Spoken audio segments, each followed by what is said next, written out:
What's going on, guys? Usually there's an intro. There's me telling y'all welcome back. There's me telling y'all hit the bell, subscribe, be coming out the gate with energy. But today, is different. For the past days, the uploads y'all seen, it was even me. It was my brother. He said, "You gotta stay consistent with your uploads." But I was demoralized, and basically he, as the older brother, made sure to upload my videos. He said he'll respond to comments if there are comments. I told him I barely get any views anyways. Like, I average a 1.2 views per video, so it won't matter.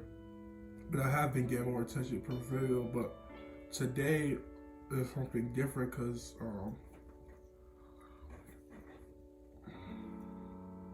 it took a lot to do this video. Like, it took a lot to basically recover, because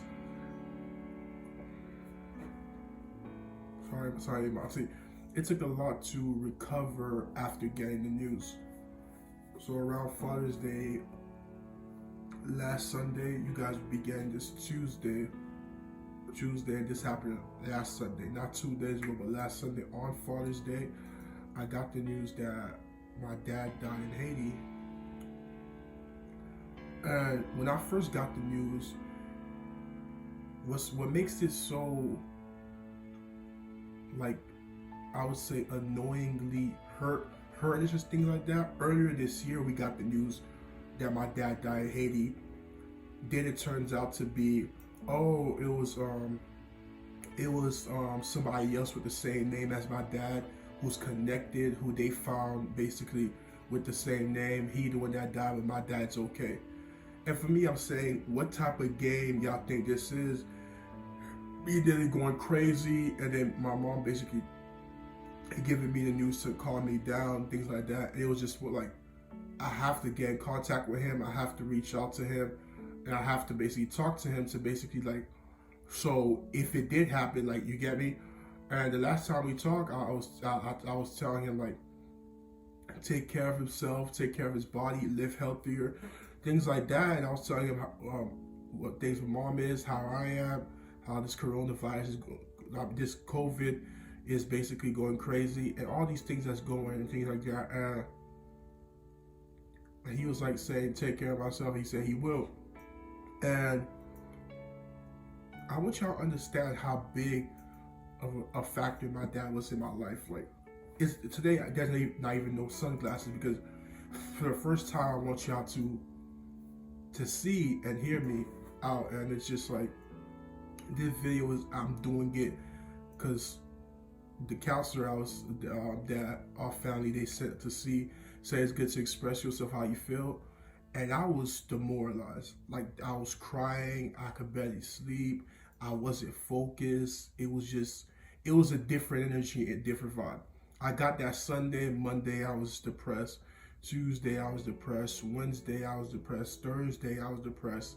Friday I woke up to family and friends. I went to Miami home and basically talked to them, and it's just like, to get the news, they said, oh, your dad died. He was found in the room, the door was locked, and basically he died of a heart attack / blood pressure. Now, mind you, back in October, my dad was basically, he had an episode where his blood pressure reached stroke levels, but he didn't have a stroke. He nearly had a stroke. But my cousins, when he lived in my uncle's house, because every time he visit Miami, he's in my uncle's house, my cousin found him in the room, and they was able to send him to the hospital, and he got the treatment and everything. He even left the hospital earlier than they wanted him to. And I was basically like, Dad, you should stay more and, like, make them do more tests. He said, you know me, I don't like staying, things like that. But yeah, so when they said he died because of high blood pressure, I was like, I felt even worse, because it was just like, to me, what could I have told him? What could I have done? Could I have convinced him to eat better? Could I have, like, kept him from going to Haiti so he have the proper medical attention that here America has that Haiti doesn't have? Can I have done something? I blame myself, like maybe I could have done more to make him keep there. Even when he was heading back to Haiti government right now is not so well. It was just like the risks of going there at the moment. It was just like I don't want you to go down, like stay here, things like that. And it was just like, but he said he had to go because he's like he had houses. My dad owned houses in Haiti. He got to look after your real estate assets, and he also have a wife, like a wife in Haiti. Because him and my mom split since I entered high school, and things like that. And you guys know, if you've been watching for a while, if you see all my story times in my story time playlist, most of my stories is about growing up with my dad. The kind of person he is. My dad was a strong, educated, strong, vocal person. He always said what's his mind. He didn't care if he was in public. It was discipline growing up. It was respecting. It was like knowing not to look at him in the eyes. It was things like that. Like my mom was always the peaceful, talk to you one. My dad was whoop you behind and basically make you understand the wrong things and the right things. But my dad was always, he taught us character. He showed us basically different things that we could take on in our life. Like since I was younger, this goes back to Tucson Overture Elementary. My dad was who everybody knew. Like basically, like when you entered the school, everybody knew my dad. It was more like triangle PE, like where everybody gathered before the bell rings for the school starts. My dad was walking, like if y'all saw my story time, my dad was basically walking. He walked me and my brother and sister to school. He was always with us. He always made sure in breakfast he made skip people. People was annoyed by that. People used to always say, "Oh, your dad, like he's annoying," stuff like that. Like what right he gave to school? He said, "Oh, that's my son and daughter. They could skip and things like that." Like what authority he think he had? But that was just my dad. He was always felt like his kids deserve the best, and just like others will understand. And that's what like how he was raised in Haiti, things like that, to believe in things like that. And it was just like a dad that basically, like my dad was always like, you guys know when he whooped my behind for the CI. Every teacher knew him. When we was in trouble in the office, everybody in the office like, there is no way that's CJ. Oh, there's no way that's Russell, my brother. Oh, there's no way that's Mildred and my sister. It's just like, oh, like they it can't be them. Damn, no, it can't be them. Do you know who their dad is?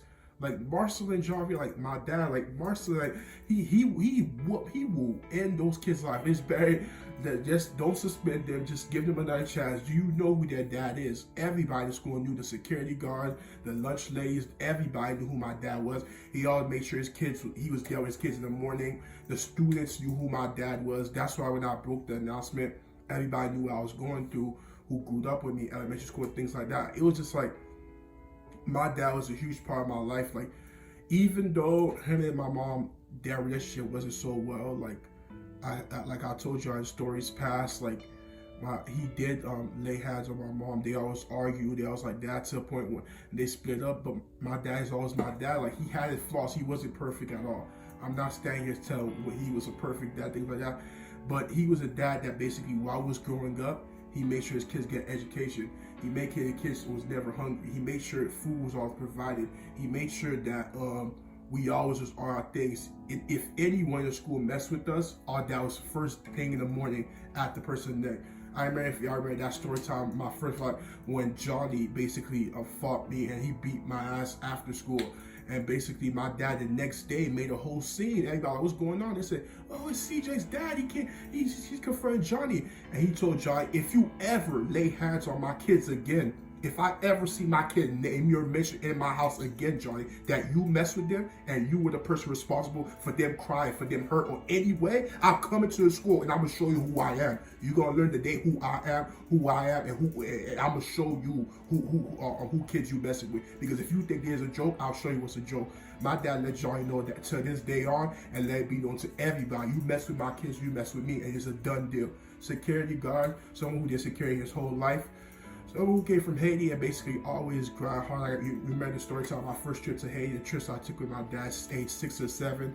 I mean, I was crying on that plane. My ears hurting and ringing. My dad said it's gonna be okay. He showed me how I could live in Haiti, the respect he had, the respect factor with the maids and things like that. They cooked food.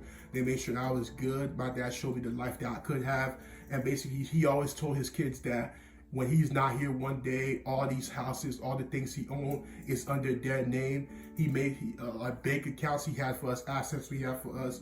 The other day, I basically made a reunion with a long lost brother I forgot I even had on my dad's side, and a long lost sister who I haven't heard for in years, and we all talked to each other so much memories, how much years he missed out on us. He basically said like he said, "Do you remember when I bought you a PlayStation 1? Y'all get those kids?" And I told him, "Yeah, of course I remember."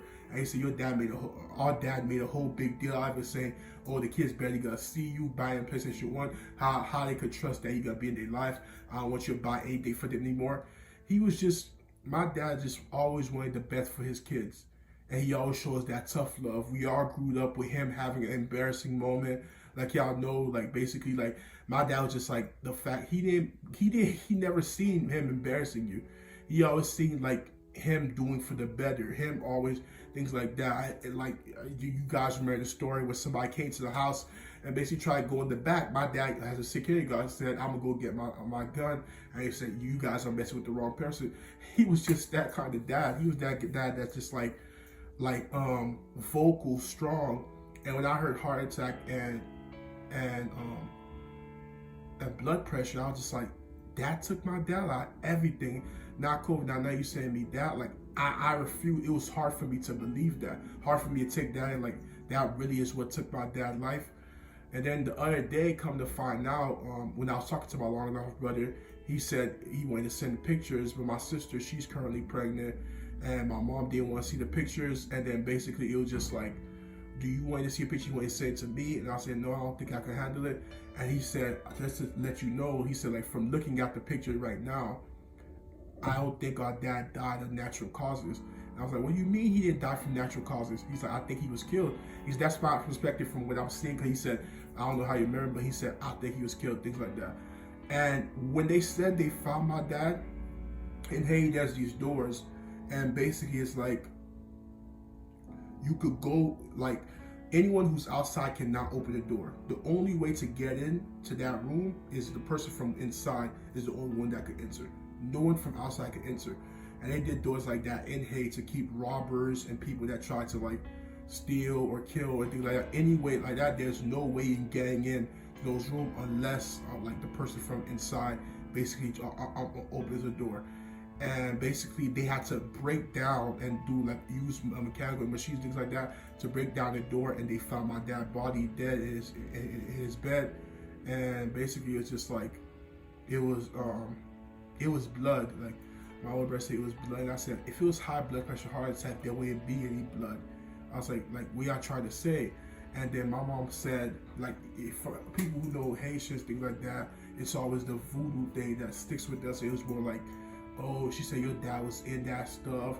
The final days of your dad, he was chasing his current wife in the streets because she wanted to leave him. And I was just like, what do you mean he wanted to leave him? He said, yeah, people tell me you from Haiti, your dad coming from the roof, jumping down, like I'm trying to looking everywhere for his wife. He can't find her. He's going crazy in the streets. And I was just like, what do you mean? Like basically he was on the roof, he jumped down from, like, what was going on? Like my dad was fine. Like you tell me all that crazy stuff. And then my mom said, nothing could tell me your dad got killed. No matter what anybody said. It was just like she feel like he was dealing with voodoo stuff and things like that, and he got killed because of it. She said, and that's what she believed. That's what she's sticking with.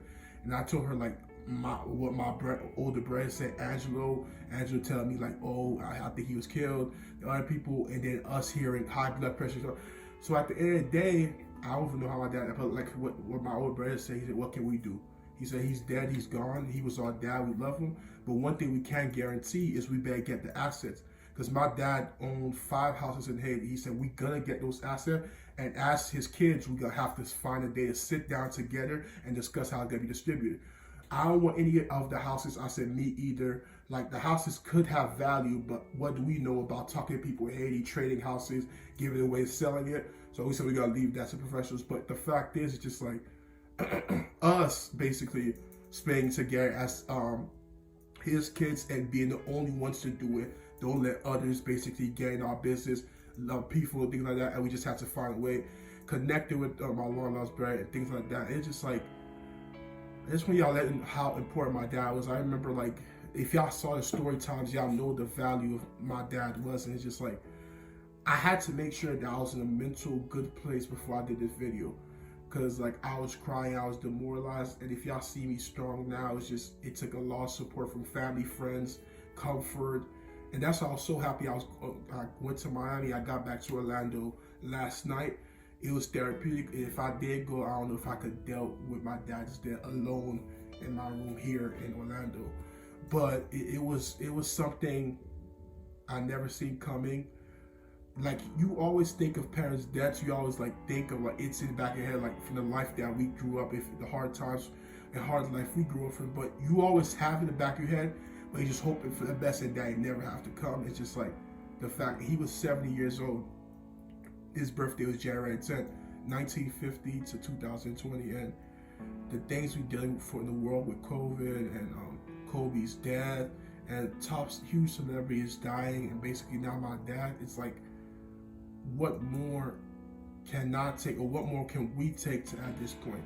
And it's just like, my dad, like I said, like, I remember he was driving the cars, and he always used to say like when we was little kids, or when we was like walking to school, he always said, Ashe, Ashe, Ashe. Like in Haitian Creole, it's more like, let's go, let's go, let's go, let's go, let's go, let's go. Like basically motivate us to walk. He said like, walk fast, like walk fast. Like that, always walked to school, always make sure his kids got to school on time.